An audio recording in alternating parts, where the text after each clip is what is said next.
as a service center, as a headquarters for the provision of service, I would like to think that renews our commitment from salvation to social justice. Well, and I guess the other good news is that when you make that kind of an investment in restoring the structure and the building, that you're talking about hoping it'll last another 100 years or so or more, before you have to do another, unless you go through a maintenance process. I don't know, Well, that's what sustainability is about. You have scheduled maintenance built in to the planning process, whereby those things that promote preservation are not postponed, put off because you don't have the resources. They have to instead of sustainability, those resources are directed towards survivability, and built into this process, strategic planning, sustainability. It's so important. That's the reason why. And nothing but the goodness of God has preserved that, and the integrity of, of, of, of the builder, the contractor at that time,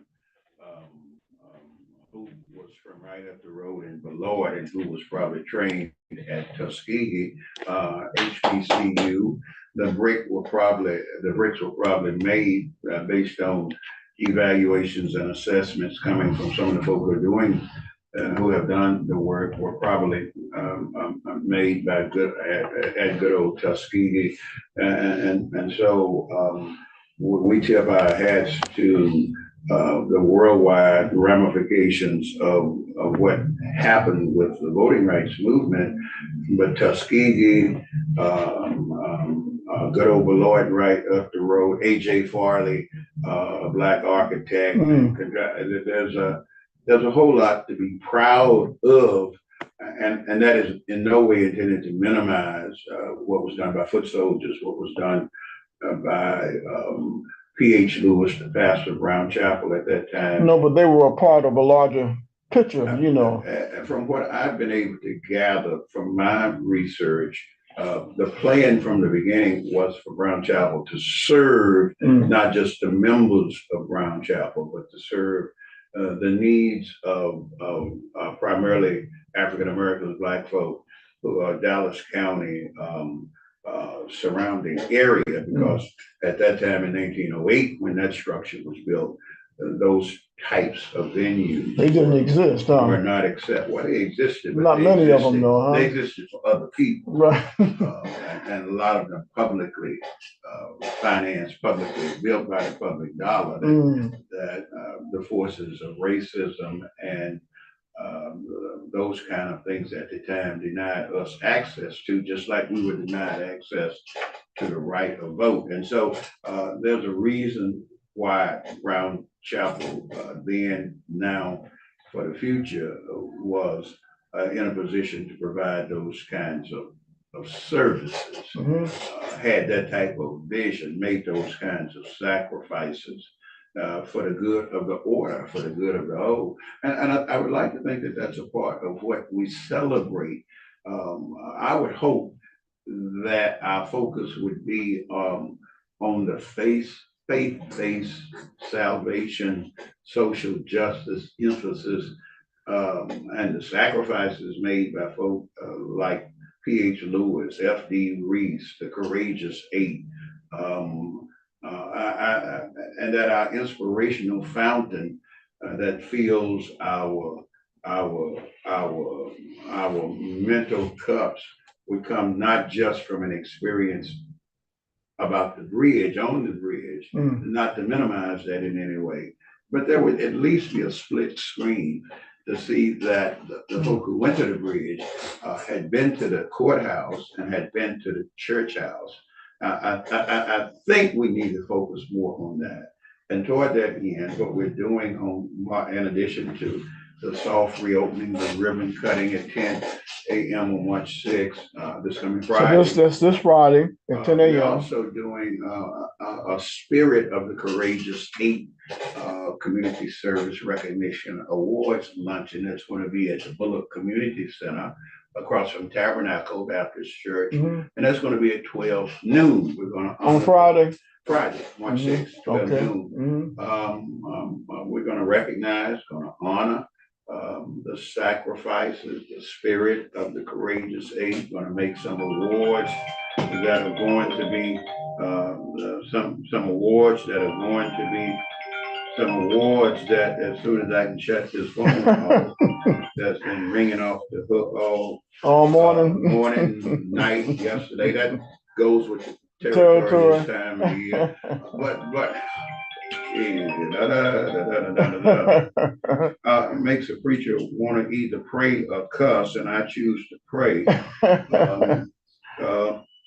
Because that seems to be more effective in the management of what is needed. And so our focus is going to be on the courageous eight. Of course, we want to, which, remember now, the NAACP, such a powerful force, has been outlawed in Alabama, declared persona non grata, and in the midst of all of that hostile environment,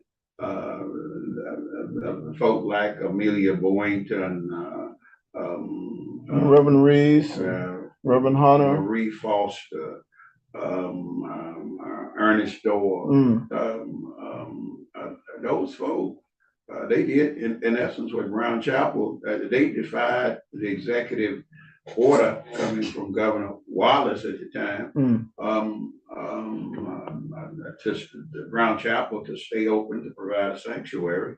But those persons, the courageous eight, and their motivation was their faith, their commitment to more than themselves. Look at what F.D. Reese lost his job, his reputation in the community suffered somewhat from the attacks that were on him under constant peril, constant threat. And there were others, the Hall family, right out here on the outskirts of Selma, loans called in. No wonder every church in Selma, were afraid, right? No wonder, and rightfully so. Yeah, because the people were losing their jobs. And one of the members of Brown Chapel, Mrs. Richard Jean Jackson and Dr. Jackson, they losing more than their jobs in many instances, losing more than sleep at night, losing more, but they never lost their courage. They never lost their faith. And we don't focus enough on that. Well, that maybe it was wrong. I was just speaking with Reverend Frankie Hutchins, the former pastor of Clinton Chapel AME. And, the number of illnesses and cancers and so many other things that I don't remember being in the Black community, our threats are as imperiled, our health and all that is just as imperiled now. I hear what you're saying, but I don't go there. When you've got a person like RFK Jr. in charge of safeguarding our health. I don't know if we're safer with all of the threats. Measles. There's a lot of stuff out there. Measles now is at a resurgence. And it's not because we don't have the technology, the scientific know-how and ability to do better than what we are doing. Think about all the folks who in Alabama, about 10% of the population of Alabama is underinsured. Then you have the ability to give access to extend the coverage to a whole lot of those folks simply by a signature on a document that allows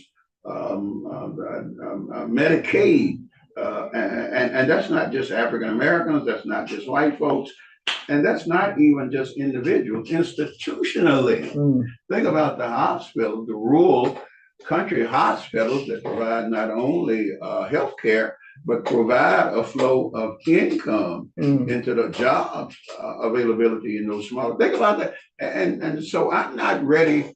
I think our analytical insight ought to go deeper in the exploration of the root causes of some of that which plagues us now regarding our health care. And And I don't think a lot of it is because we're less faithful to God. A lot of it is because of our ideological commitment to failed policies that we have the ability to do something about if we would open our eyes, open our minds, and open our hearts. So I'm not ready to. So it's a new front. It sounds like you're saying it's a new battle that needs to kind of. I may be by myself and alone. I don't think I am, but I think we need to deal with the paradigm shift that has changed the landscape in this regard.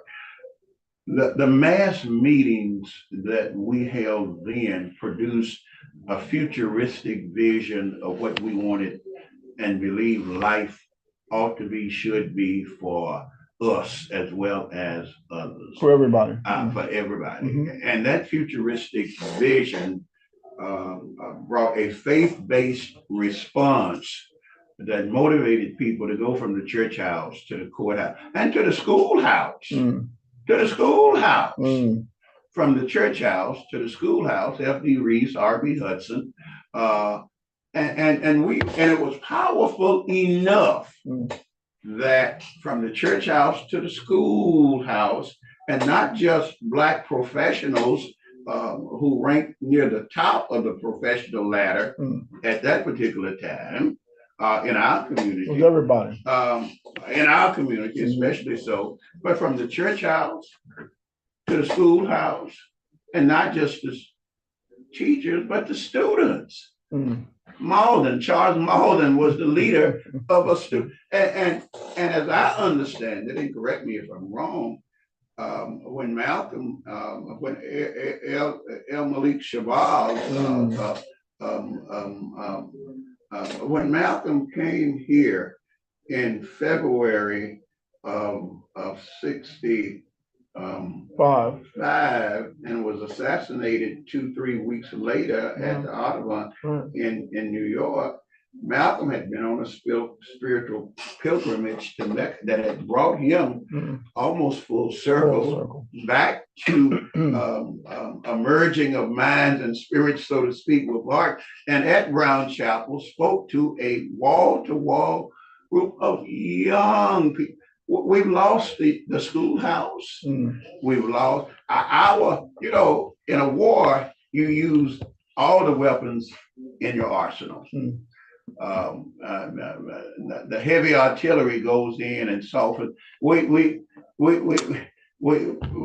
From it wasn't just foot soldiers, it was foot soldiers, but it went from the church house to the schoolhouse. Teachers, F.D. Reese, at the schoolhouse, and young people went to jail. Linda Lowry wrote a book that became a Broadway play. I mean, our probing of the past ought to give us a better vision of the future. And so I think mass meetings then gave us a vision of what the future was and what it was worth sacrificing our lives. If all we do is have a mass meeting now that focuses on the past that was the future then, what in the world are we going to do about envisioning the type of future that we, and how, what are the means and methods and ways? I guarantee you marching across the bridge now is not going to have the same impact. The president in the White House then said, "We shall overcome." I guarantee you that the president in the White House now is not, when you march across the bridge Sunday, he is not going to sing "We Shall Overcome." I guarantee you. When the Voting Rights Act passed in August and was signed into law on August the 6th of 65, the Republican portion of the Congress that voted in favor of it was extremely significant. I guarantee you now, when Section 2 the John Lewis that was demolished, destroyed right up the road in Shelby County. Section 5. Well, Section 2 And also. 2 is coming, I hear. Yeah. I understand that. What, remember now, in 2013, right up the road in Shelby County, right. Shelby County versus Holder, you lost a big chunk of what you gained in August. I guarantee you, and it's evidence-based, the Republican-led Congress is not going to do, if I was a preacher and cuss, I would say a damn thing. That Republican-led Congress is not going to, and so marching across the bridge, that's all I'm saying, is not going to produce, and remember, King put his faith into the process. He preached, but he planned. Sang songs, but he had a strategy. He had a strategy. A vision. We march, but what's the mission?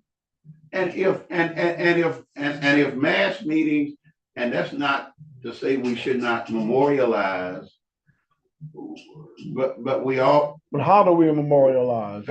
I think we need a town hall that develops a priority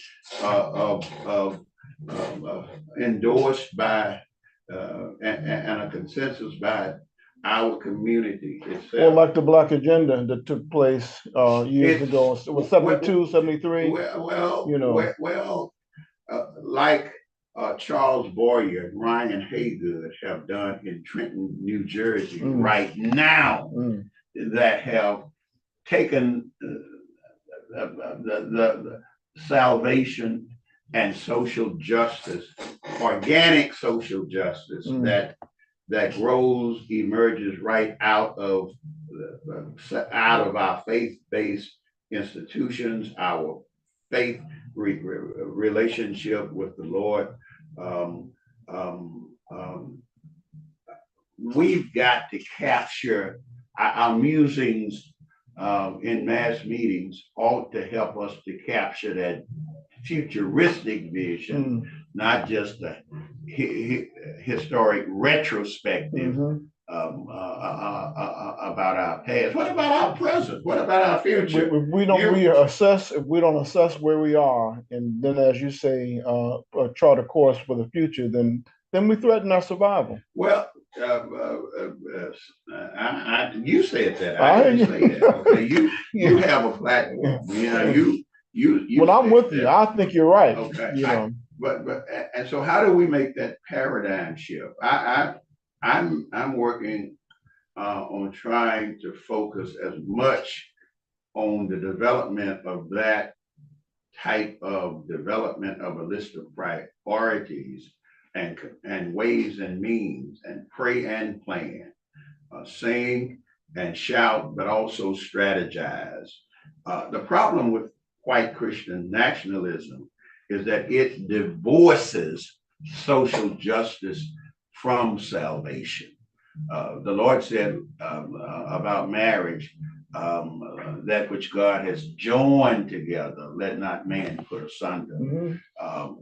You don't hear white Christian nationalists talking about quoting Jesus, the historical Jesus who actually lived on the face of this earth.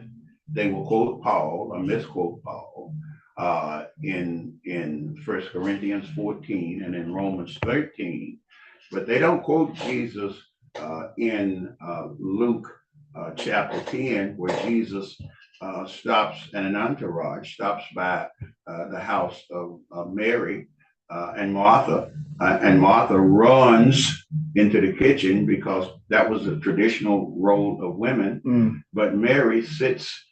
Jesus has set up a classroom in the somewhere in that house, and Mary does not flock to the kitchen because Mary has a different, in spite of Martha, her older sister, having internalized that corrupted patriarchal definition of women. Mary, where's Mary? Mary ain't in the kitchen. Mary's sitting at the feet of Jesus, where Jesus is having a classroom for the 12 disciples teach. Mary is listening. learn while Martha is cooking, Mary's in the classroom listening and learn. And then Martha tries to use Jesus to rubber stamp that corrupted definition of the role of women, which she had in her. And she said, Jesus, don't you see me in the kitchen, in my place? And don't you see Mary in the classroom? Make Mary get up out of the classroom, come into the kitchen. But what does Jesus refuse to be used as a rubber stamp or to endorse, even though Martha was serving him? Jesus says, Martha, Martha, you too upset and overly burdened and concerned about something. Mary has made a different choice, and that choice will not be taken away from her. We've got to do our hermeneutical probing of scripture that allows us to not only do, we need to do exegesis a whole lot better than what we're doing, and not so much eisegesis is reading into the scripture out of our interpretation. No, well, more than that, our interpretation is so often filled with cultural concepts that are out of step, out of sync. And Jesus does not he doesn't do it at Jacob's well. A woman, Samaritan, race, all of those are involved in that encounter. And so you cannot divorce social justice from salvation.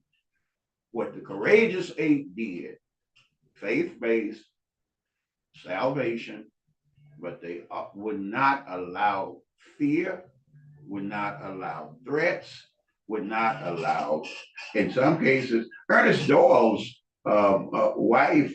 He lost his wife. He lost his wife because she couldn't get a job. Right. She was driving back and forth to Georgia and had a car accident and killed her. Those people, they did not divorce their salvation. They did not divorce social justice from theirs. And any preacher who does that now, whether black or white, is not accurately dividing the word of truth about salvation.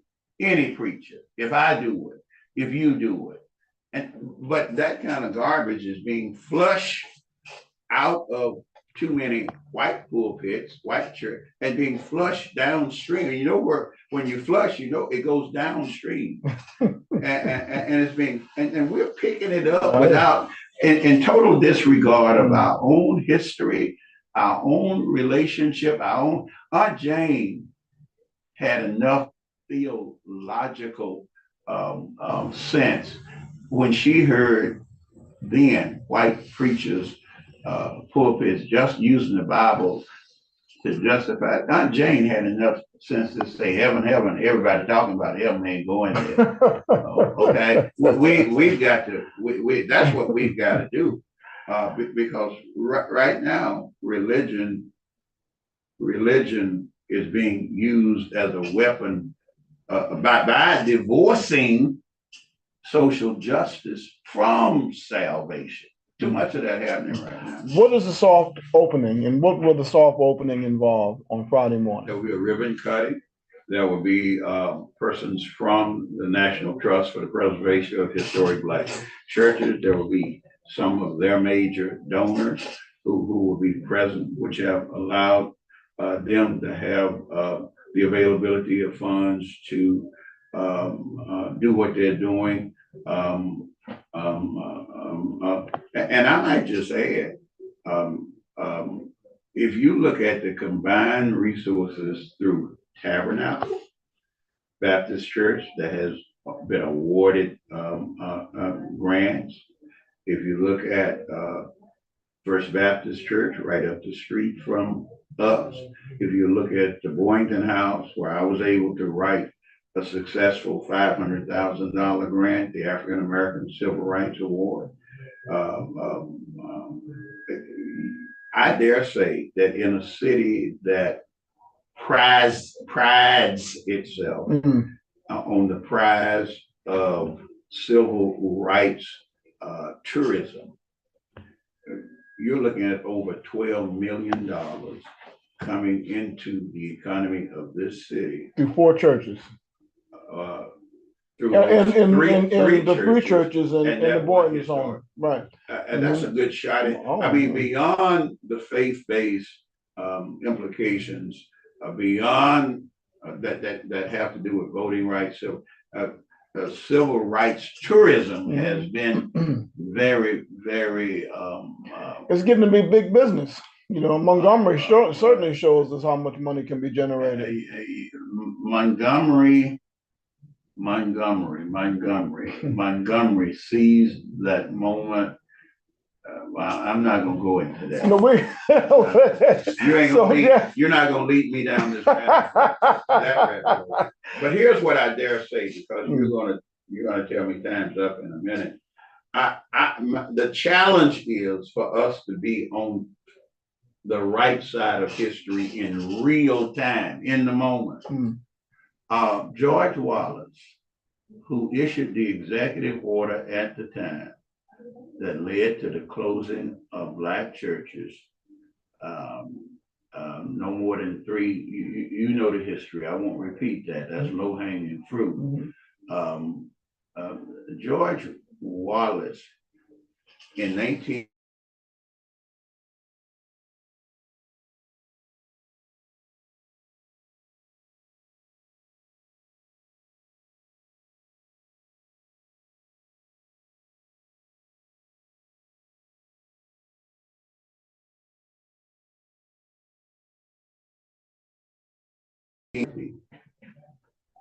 the status quo of segregation that he had used to ride over John Patterson, who had preceded him. He stood on the outdoor pavilion of the State House in Montgomery. He chose deliberately to stand on a star, where Jefferson Davis had been sworn in as the president of the Confederacy. Let that sink in. I didn't realize that. He stood on the star. I didn't realize that. And he declared, where Jefferson Davis had been sworn in as the president of the Confederacy.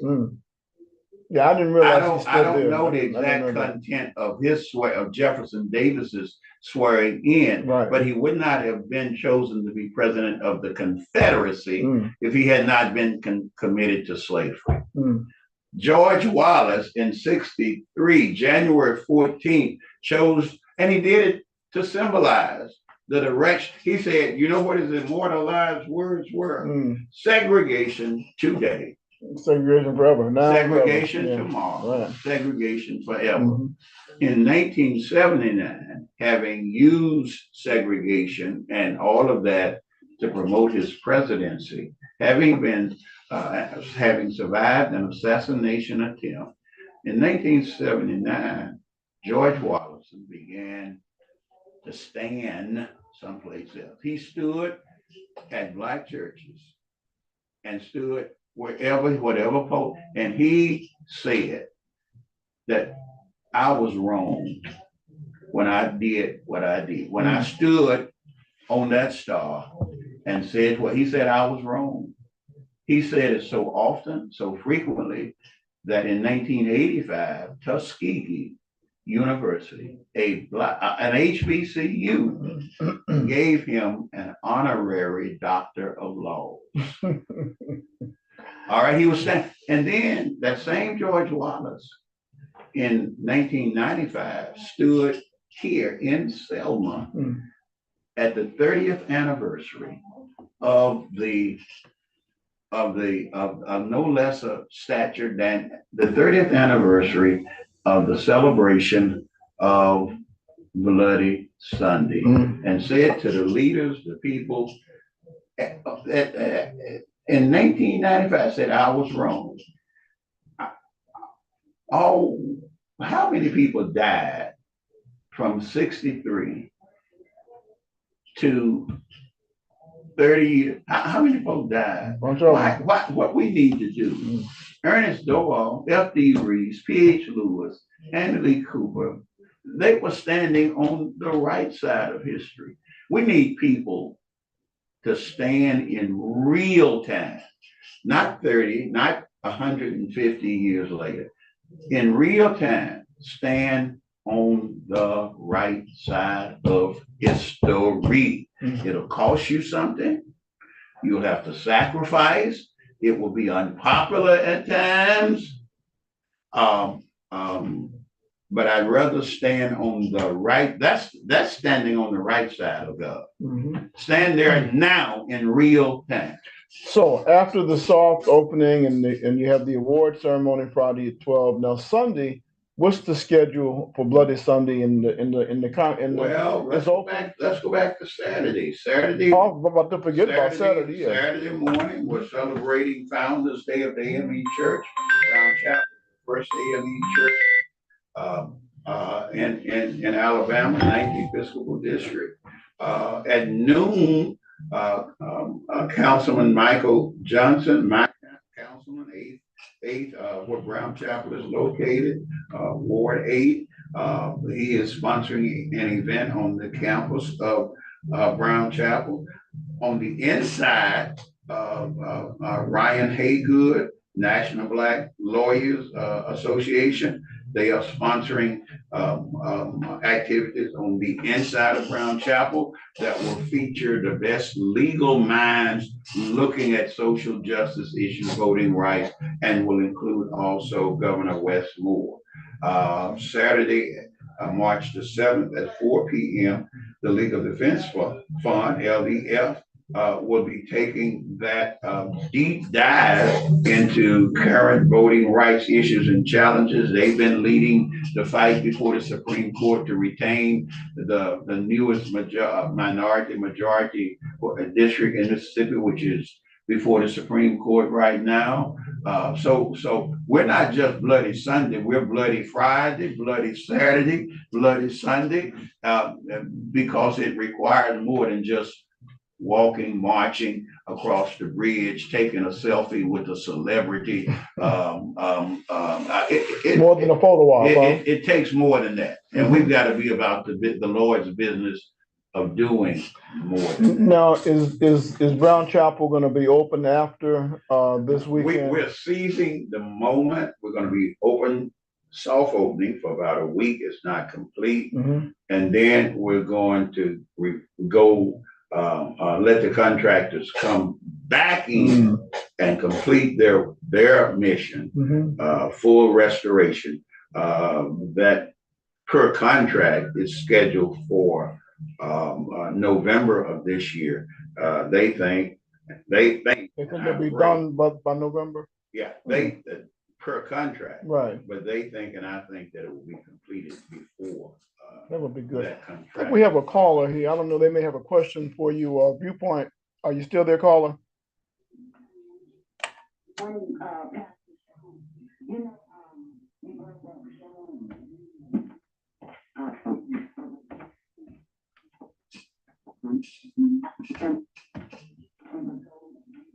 To get down on the floor of the sanctuary, but many of us had to go in the back room.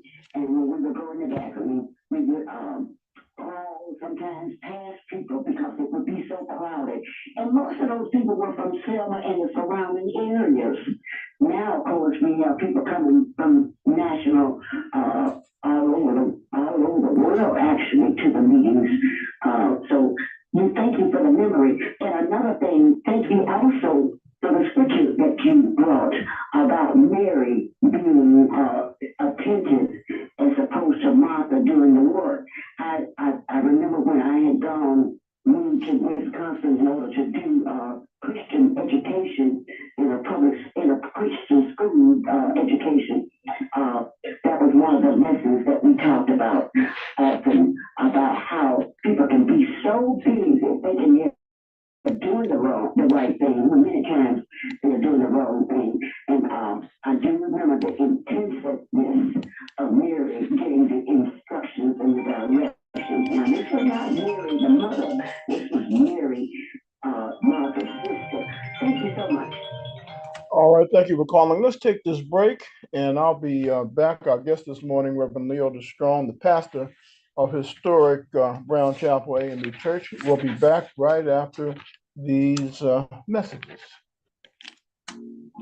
With Barry Parker at Reliable Chevrolet and GMC, where warmer temperatures are happening. Well, Some pretty warm deals right now. That's right, George. No, I don't think so. No, I gotta be true. Well, that's what I want you to be true. Be yourself, man. I gotta be true. You know? Him. I got you. Yeah. Well, no, the Lord has been good. We can handle it. We're all right. So if you're in the market, come by and see us. One of the hottest automobiles on the market today is that Chevy Track. That's right, George. Yeah, I gotta figure this thing out. I'm going to. Chevy Track for less than I think I'll now. So if you're looking for something, Are they planning to child off to college, broadcast the Saturday turning 16, seminar on YouTube, live stream it? They're gonna live stream. That's quite okay. Is that gonna be on YouTube or Facebook? You know the details yet? I know YouTube Chevrolet Track. Now let's get on up to the SUVs. Got to be that Chevy platforms. One of the most popular Right. SUVs on the road. Chevy Tahoe, GMC, Nissan, whichever one you're looking for, we can get you fixed up and get you riding today. And I tell you what, technology. if you haven't driven one, you need to come take a test drive. No, I got you. I hear you. I understand that. I just want to make sure people. What I'll do between now and then is I'll make sure I have that information to share with the audience, so that they know if they can't get in or for whatever reason they can. And then I'll put it on the selmapostherald.com website. I have, like I say, We got you covered. Come by. 30 other folks. Reliable Chevrolet and GMC. Right here in downtown Selma. Wrapping up the final. Well, just let them know that you got a local radio station and local newspaper that's willing to participate in terms of broadcasting their signal. You know. What are you still on the radio at 11? I'm not on the air at 11. No, I get off at 9. What is your email address? R.W. Selma.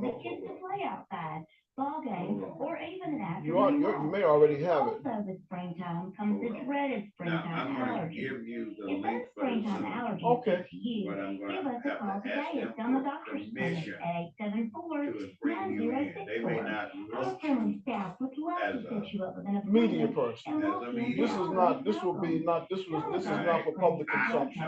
so I know. 509 And then Chapman if I Avenue, only right off of Dallas use it, Avenue. if Come in and well, wait see a minute. Dr. Parkshire Sr., I can Dr. present and Parkshire introduce II, you, but Dr. you may Daniel have to Flowers, drop right or back our out. I got you. nurse Mary Elizabeth Blanton. Don't let those springtime allergies get you down. Call us today at 874-9064.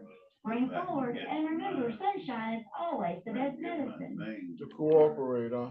Banking the way it should be at First Copper Bank means you never have to worry about the season or the weather with online banking. It's always there and always on, 24/7, 365, even on holidays. I'm Richard Walters, president of First Cahaba Bank, here to let you know that all of our online banking resources have been invaluable to our First Cahaba customers. Although our lobbies are open, personal and business customers have discovered how convenient and easy it has become to manage financial resources without having to come inside the bank. And all of our online services, including mobile banking app, are free. Visit firstcahaba.com to get all the information, or feel free to call any of our locations in Selma, Troy, or Gulf Shores for any questions or information. Banking the way it should be at First Cahaba Bank means we are constantly focused on the very latest technology for customer convenience and overall satisfaction. We would love for you to join our growing community bank family. First Cahaba Bank, member FDIC, equal housing lender. Now, see, we have a meeting. Let me send Small that. Regional Medical Center Let me do it this way, Randy, because I don't want. You want my email? They have deliberately to join excluded. our team to grow your LPN career with great benefits and very competitive pay. R.W. Selma. Included Small K, all small, R.W. Selma. tuition reimbursement and employee discounts. gmail.com. To get more information and If I apply, get visit to go ahead, bondregional.com/careers. Care for others and I grow will your LPN career at All right. Bond Regional Okay. Medical Center. And I'll just in keep Selma. monitoring, my that's emails. the software I have. Under the weather. I have meetings before the meeting with the smaller group at At 10:30. Prime, I will put the question we to never them want at a the busy day 10:30 or a rainy meeting. day to keep you And from then getting the between medicine you need. 10:30 and That's 11, why when the our larger door, group your is door, scheduled to our meet. citywide prescription I'll see delivery if I'm program gonna helps see you if I stay can- on track with You drug know, I don't want to alienate without and offend. No, I got you. But you can also let them know I'm a member. I'm also a member of Brown You Chapel. ain't been in. I can. You ain't been since Jesus. What? I'm He's talking about coming back again. we're with my pastor, Reverend Leo the Strong, pastor of historic Brown Chapel AME Church. As my audience knows, I guess almost 2 years now. I've been on the radio from 6 o'clock. I'm on the air, responsible for what's happening here. So I haven't been able to. The Lord has it so that I'm serving Him in another way presently. But it's all good. So we want to make sure that people are invited to. Let's give them the schedule again for this weekend. Well, let me, okay, March 6th, Friday, 10 a.m., soft reopening ribbon cutting. March 6th, 12 noon. The first, as I know it, Spirit of the Courageous 8 Community Service Recognition and Awards Luncheon, 12 noon at Edmondite Community Center. At the Bullock Center. 428 Broad, right across from Tabernacle. March 6th, 7 p.m. Worship service at Brown Chapel. Reverend Dr. Charles Boyer, leader of the Salvation and Social Justice Movement in Trenton, New Jersey, just helped to elect a new governor of New Jersey, developed an agenda of priorities for the Black community, really has developed a movement. And we needed voting rights movement. We need a movement now that identifies our priorities to uplift our community. Please come Friday. It's open to the public. It's open to the and public. That's free. And if you know Mike Stokes, we're going to be serving Mike Stokes barbecue at the end of the service. So come not just for the barbecue. Don't just come for the fish and the loaves. Come back for the bread. That's why it's last. And then Saturday morning, Founders Day beginning at 9 a.m. So Founders Day AME Church, Brown Chapel First AME Church in the whole state of Alabama. At 12 noon, Councilman, Vice President of the City Council, Ward 8 Councilperson, on the lawn, on the campus of Brown Chapel at 12 noon. On the inside, Ryan Haygood, National Black Lawyers, Wes Moore, Governor of Maryland, from 12 to 2, and then from 4 to 5:30 on Saturday, March 7th. The LDF, Legal Defense Fund, there are going to be some outstanding Black attorneys, some of whom have argued and are arguing, that have presented the case for voting rights and so forth before not just state courts, but the Supreme Court.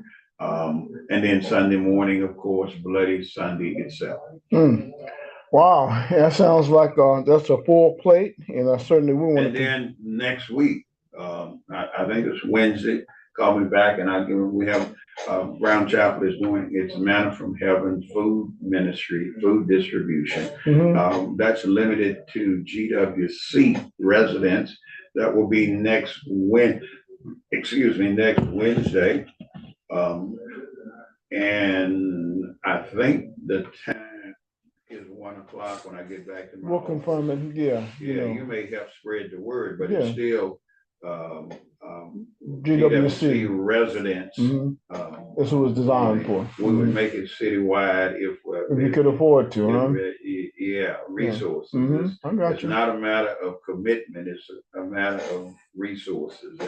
So for your programming note, and I know I said I was going to get into the community bulletin board and church calendar, selmapostherald.com. Go to the home page, And under the slogan "History in the Making," you'll see the Joanne Bland information. Under that, the Jubilee schedule, the first page, and under the first page, you'll see there's a link there's a full page that's being dedicated to the full schedule for the Jubilee celebration. And we're going to need to add Brown Chapel's information. And I'm going to do something. I don't know Y'all what. left out Brown. Why y'all leave out Brown Well, it Chapel? wasn't sent to me. Why y'all? Nobody sent it I to don't me. know why y'all leave out Brown. Brown Chapel does not leave you out. We're going to Does correct. not- We're going does to not correct leave that. We don't leave you out, so please don't leave us We're going to out. correct that, and not only that, I'm going to make a special effort to not just cover, but we're going to do something live on some of these events with Brown Chapel, because after all, behind the Edmund Pettus Bridge, Brown Chapel Behind, there would not have been a bridge if it hadn't been a Brown Chapel. That's where they left Brown Chapel. Yeah. To go, and the bridge was intended to just be a layover. And then when they got heads busted, bodies bloody, then they came back to Brown Chapel. They came back to Brown Chapel. So there you go, minimizing Brown Chapel. Boy. Forgive me, let me rephrase that. Equally. Go your way and sin no more. Equally as recognizable internationally, worldwide as a symbol, Brown Chapel AME Church and the Edmund Pettus Bridge are two of the most recognizable structures in the world. And that continues to be to this day. All righty. Go your way and sin no more. All right. Okay. Well, Pastor, thank you so much for coming in. Yeah. I'll be talking to you, and I'll see what all I can do to be helpful. All right.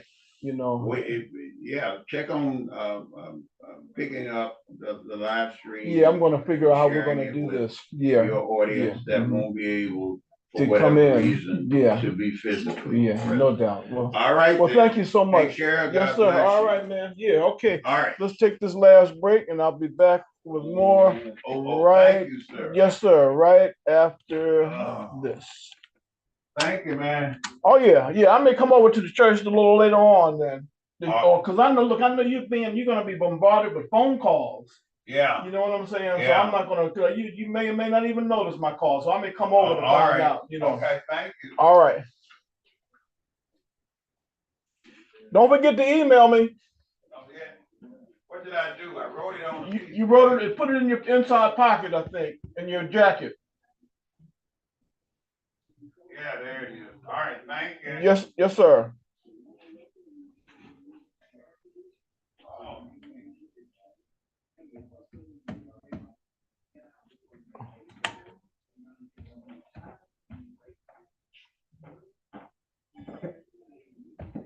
All your service needs right here at Reliable Chevrolet GMC. Don't forget, now the only service work that you can't perform here at Reliable are non-GM and Chevrolet brand automobiles that include warranties and recalls.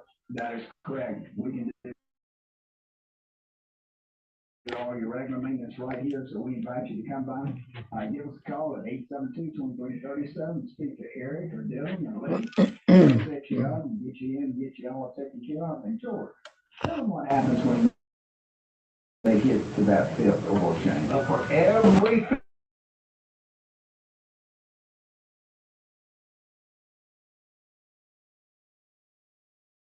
oil change at the Reliable. It's not just one vehicle per family at Reliable, and for every fifth oil change, that's Yes, I could. I love that word free. So come by and see us right here at 14th Orange Street in downtown Selma, right across the post office. Phone number again, 872-2337, or check us out on our website at Reliable GMC. 1490 WHBB. I want to thank Pastor Strong for coming in and sharing that information with us. I'll see you tomorrow morning, the good Lord willing. Stay tuned for Fox News up next on WHBB Selma. And tomorrow, tomorrow we have a guest also, Lydia Chapman, coming in from the Center of Nonviolence. It is 9 o'clock on WHBB Selma. Americans are being born across the Middle East. Anthony, Fox News. The State Department urging them to leave, though some can't, with more than 1,000 flights canceled again today. And then an even more urgent warning.